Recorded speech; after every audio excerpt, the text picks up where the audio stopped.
Hi friends, good day and welcome to another episode of Sunday. Today we're going to learn something very interesting, and that is of how to import data from a picture into Excel.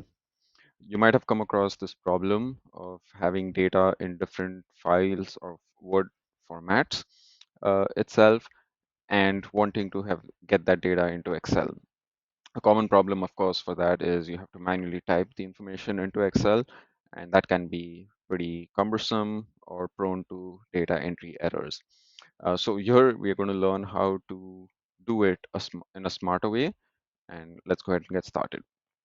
So as a sample, what I have here is a couple of tables of data points, and we want to kind of get this information into Excel itself.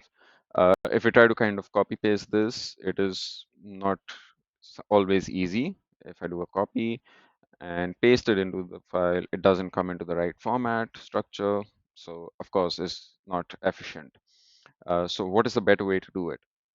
A better way to do this is use this screen data and capture a screenshot of it.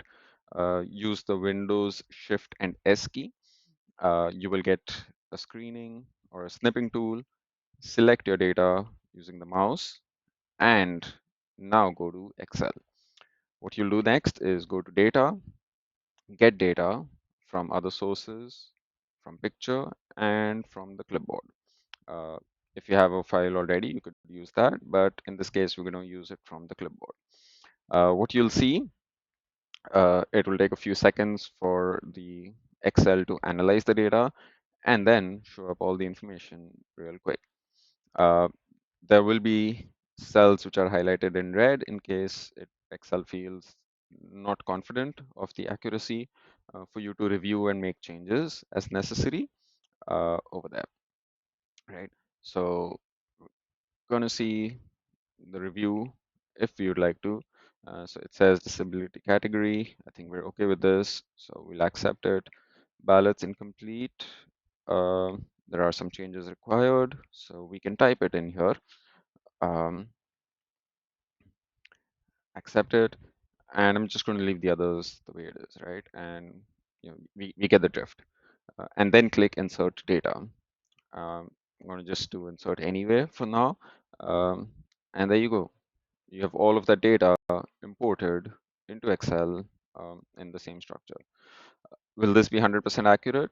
Probably not, but it at least gets you 90% of the way there. And then all you have to do is a visual check in terms of all the data which is in the table matching to your core data source over there. So we're going to just do a quick sanity check of the first column out here. So it's 5553, and that's what we have over here as well. So works well. Now let's take another example of a similar data set, right? Again, this is a PDF file. There's a good amount of table here. Follow the same approach. Select the data using Windows Shift S. Come into Excel, data, get data, other sources, picture, clipboard. Wait a few seconds as it analyzes, and then you'll be ready to go. I'm just going to insert it straight away over here, and there you go. In a few seconds, we have it here. Well, I do hope you found this useful. That's all we have for this week, and see you next week. Thank you. Take care. Have a good day.